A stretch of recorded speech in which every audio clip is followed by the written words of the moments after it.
জায়গা, এটা ফিল্ম বানানোর জায়গা নয়। অভি তো ঠিক কথাই বলেছে। রাজ, তুমি মারপিট করতে গেলে কেন? আমার বন্ধুকে ও অন্ধ বলেছে। কথাটা ওকে বলেছে, তোমাকে তো নয়। ও আমার একমাত্র বন্ধু স্যার। কেউ ওকে অন্ধ বলে গালি দিলে আমি তা সহ্য করতে পারি না।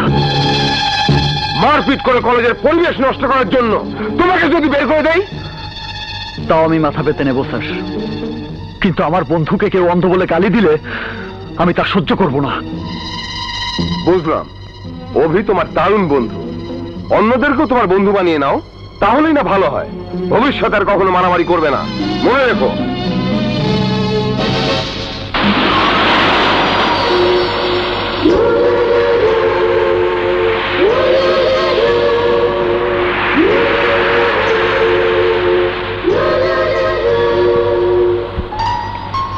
আচ্ছা রাজ, তুমি কি অভির জন্য সবকিছুই করতে পারো? হ্যাঁ, সবকিছু করতে পারি। আমি নিশ্চিত হলাম। আমি তোমাকে একটা কথা বলবো, কাউকে বলবে না তো?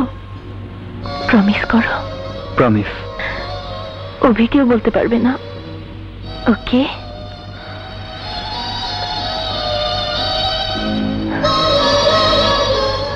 তোমাকে ছুঁয়ে বলছি, কাউকে বলবো না।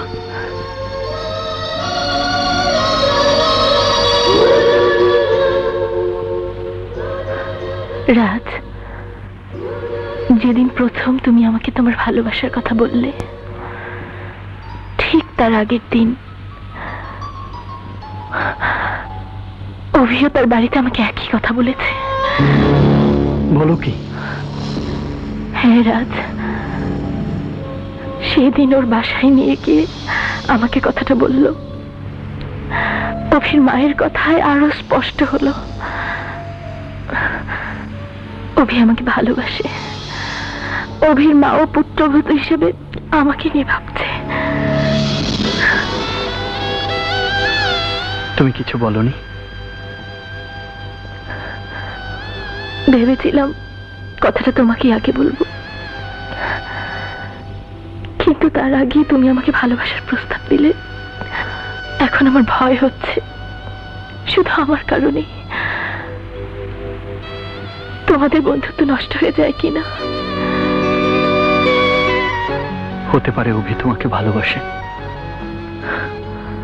কিন্তু কিন্তু কিন্তু আমিও তো তোমাকে অনেক ভালোবাসি Smriti. Yes, I love you. তুমি কথা দাও রাজ, এটা নিয়ে তোমাদের বন্ধুত্ব নষ্ট করবে না।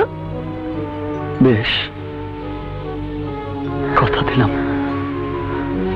কিন্তু তুমি বলো, আমাদের মধ্যে তুমি কাকে ভালোবাসো?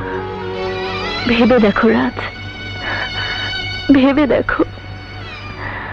তুমি একজন বিত্তবান, সুস্থ, সুন্দর ছেলে, কিন্তু অভি সে অন্ধ। ওর জীবনে একটা মানসিক সহায়তা দরকার। এই কারণে আমি। তার মানে আমাকে তুমি ভালোবাসো না? কিন্তু কেন? ভালোবাসার কোনো কেনর উত্তর নেই রাজ। ভালোবাসা এরকমই।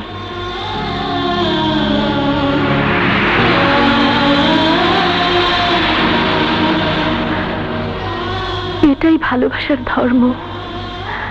প্রেম কখন কিভাবে মানুষের জীবনে আসে তা কেউ বলতে পারে না। কথা দাও রাজ, অভি আর তুমি আমার জীবন থেকে কখনো দূরে সরে যাবে না। আর যদি যাও, আমি এমন একটা জায়গায় চলে যাব, তোমরা আমাকে কোনোদিন খুঁজে পাবে না, কোনোদিন না।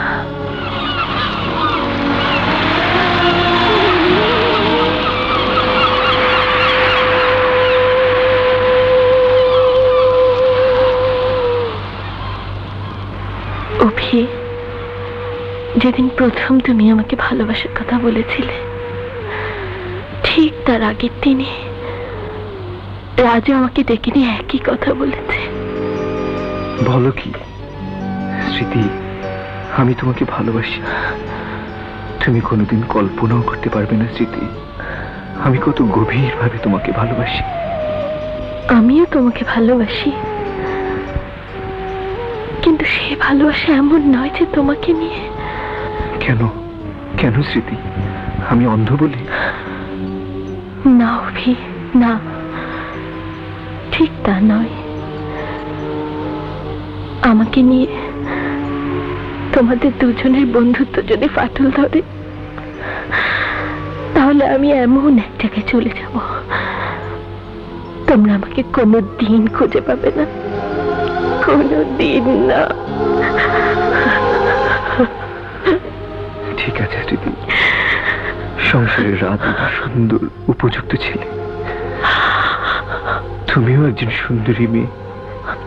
তোমাদের বন্ধন আর একজন সুন্দরী জন্ম দেবে, আর না হয় এই সুন্দর জুটির আমি একজন বন্ধু হয়েই থাকবো।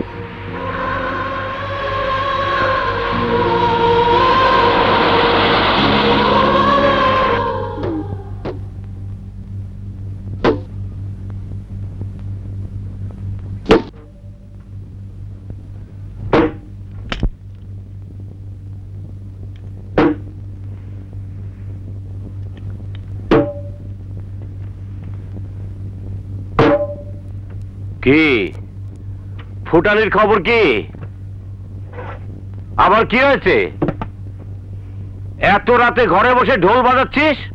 এই ঢোলের যত মূল্য, তার চেয়ে অনেক বেশি টাকা পয়সা খরচ করে তোকে লেখাপড়া শেখাচ্ছি। কি তুই নাকি আজকাল কলেজেও যাচ্ছিস না? কি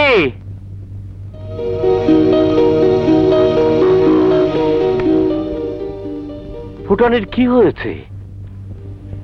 তোর চেক শার্টটা ইস্ত্রি করে নিয়ে এসেছি, এটা পরে যা, শার্টটা তোকে বেশ মানায়। কি রে, আজ আবার এমন করে চুল আসতেছিস কেন? আগেরটাই তো ভালো ছিল। ও তো তাই পছন্দ করে। ওর কি কোনো সাজসজ্জার জ্ঞান আছে? ওকে অন্য কেউ সাজিয়ে দিলেই ভালো লাগে। তোরা কথা বল, আমি তোদের ক্ষীর নিয়ে আসছি।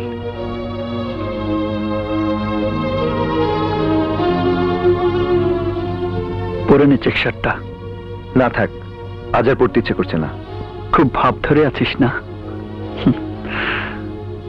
ভালো, ভাব ধরার মানুষ যখন পেয়েছিস, তখন ভাব তো ধরবি। তুই কি বলতে চাস? নে ক্ষীর খা, আজ 2 বাটিতেই ভাগ করে এনেছি, খা।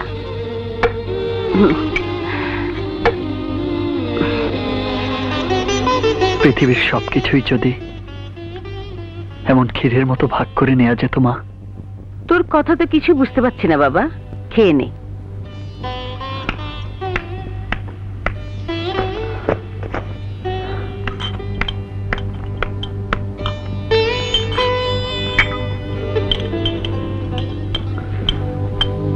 পুরোটাই খেয়ে নে। কেন, কি হয়েছে? তুই খাবি না? খেতে ইচ্ছে করছে না? এই অবস্থায় মানুষের এমনই হয়, কিচ্ছু ভালো লাগে না, খেতে ইচ্ছে করে না। আমার খেতে পেয়েছে, আমি খাবো।